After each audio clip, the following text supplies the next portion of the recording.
नमस्कार, मैं हूं आपके साथ रोहित। 2024 में होने वाले आम चुनाव के लिए बीजेपी लगातार तैयारियां कर रही है। केंद्रीय नेतृत्व पूरी तरीके से कमान अपने हाथ में ले चुका है और पूरी तरीके से रणनीति बनाई जा रही है।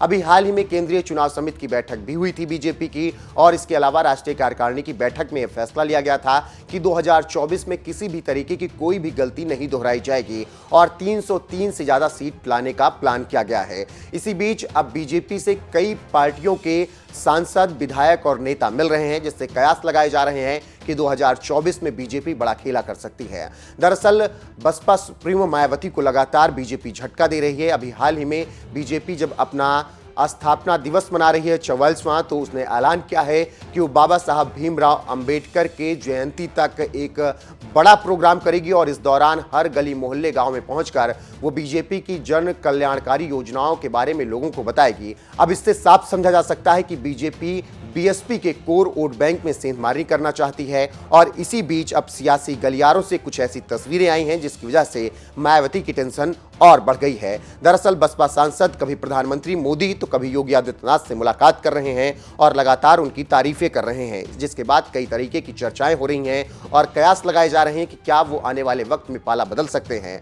आपको बता दें कि अमरोहा से सांसद कुंवर दानिश अली ने जब बृहस्पतिवार को प्रधानमंत्री नरेंद्र मोदी से मुलाकात की तो ये चर्चाएं फिर से जोर पकड़ने लगी कि क्या वो जल्दी ही बीजेपी का दामन थामने वाले हैं। गौरतलब है कि बसपा के जौनपुर सांसद श्याम सिंह यादव ने हाल ही में मुख्यमंत्री योगी आदित्यनाथ और प्रधानमंत्री नरेंद्र मोदी से मुलाकात की थी। हालांकि दानिश अली और श्याम सिंह का कहना है कि उन्होंने अपने क्षेत्र की समस्याओं को लेकर प्रधानमंत्री और मुख्यमंत्री से मुलाकात की है। दानिश का कहना है कि उन्होंने अमरोहा में हाईकोर्ट बेंच, पासपोर्ट केंद्र और केंद्रीय विद्यालय की मांग, कर्नाटक में मुस्लिम ओबीसी के आरक्षण की बहाली, गन्ने का बकाया भुगतान आदि मांगों को लेकर प्रधानमंत्री नरेंद्र मोदी से मुलाकात की है। इसके अलावा बिजनौर से बसपा सांसद मलूक नागर ने बजट पर संसद में प्रधानमंत्री की खुलकर प्रशंसा की थी। उन्होंने कहा था कि जिस तरह से बजट में घोषणा की गई उससे देश की अर्थव्यवस्था को मजबूती मिलेगी। उन्होंने इस बजट की खूब तारीफ की थी और हिट बताया था। अब इससे समझा जा सकता है कि बसपा के तमाम सांसद प्रधानमंत्री नरेंद्र मोदी और मुख्यमंत्री योगी आदित्यनाथ से मिल रहे हैं। 2024 के चुनाव से पहले ये तस्वीरें ये बता रही हैं कि आने वाले वक्त में बड़ा खेला हो सकता है। बहरहाल प्रधानमंत्री नरेंद्र मोदी ने अपने कार्यकर्ताओं को संबोधित करते हुए साफ कर दिया है कि 2024 में किसी भी तरीके की कोई गलती नहीं दोहरानी है और शानदार तरीके से जीत दर्ज करनी है। सुनिए प्रधानमंत्री नरेंद्र मोदी बीजेपी के 44वें स्थापना दिवस पर कार्यकर्ताओं को संबोधित करते हुए और क्या कुछ कह रहे हैं। साथियों, अपने अस्तित्व की लड़ाई लड़ रहे इन राजनीतिक दलों की हमारे खिलाफ साजिशें चलती रहेगी, लेकिन हम देशवासियों के सपनों को, देशवासियों की आकांक्षाओं को दबते हुए, बिखरते हुए, सिमटते हुए, मुरझाते हुए नहीं देख सकते। इसलिए हमारा जोर देश के विकास पर है, देशवासियों के कल्याण पर है।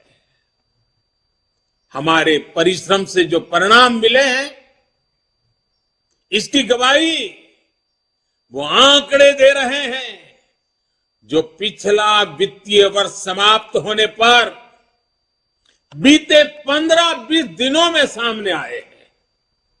और मैं सभी देश और दुनिया में भाजपा के कार्यकर्ताओं को हमेशा हिसाब देने की आदत रखता हूं। काम का ब्यौरा हर मौके पर देता रहता हूं। मैं आज सिर्फ 2-3 सप्ताह की ही झलक दिखा रहा हूं आपको, 15-20 दिन की। इतने छोटे से काल में हर भारतीय को गर्व हो।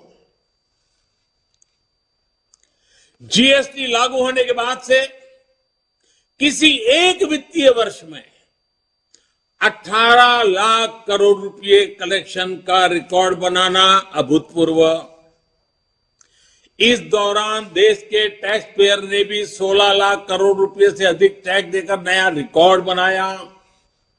मार्च महीने में ही यूपीआई से 14 लाख करोड़ रुपए के ट्रांजैक्शन का नया रिकॉर्ड बना।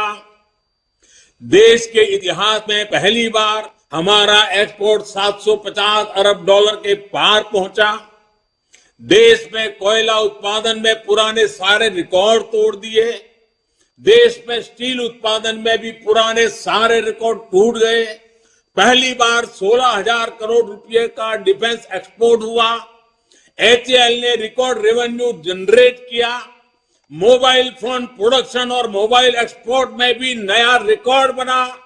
एक साल में 6,500 किलोमीटर रेल ट्रैक का इलेक्ट्रिफिकेशन करने का रिकॉर्ड भी कुछ ही दिन पहले सामने आया। रेलवे ने 1,500 मैट्रिक टन से अधिक फ्रेट लोडिंग का रिकॉर्ड भी इसी दौरान बनाया। देश के बड़े पोर्ट्स ने एक साल में करीब 800 million metric ton cargo handle करने का नया रिकॉर्ड बनाया। लगातार बन रहे विकास के ये रिकॉर्ड दिखाते हैं कि देश कितनी तेजी से आगे बढ़ रहा है।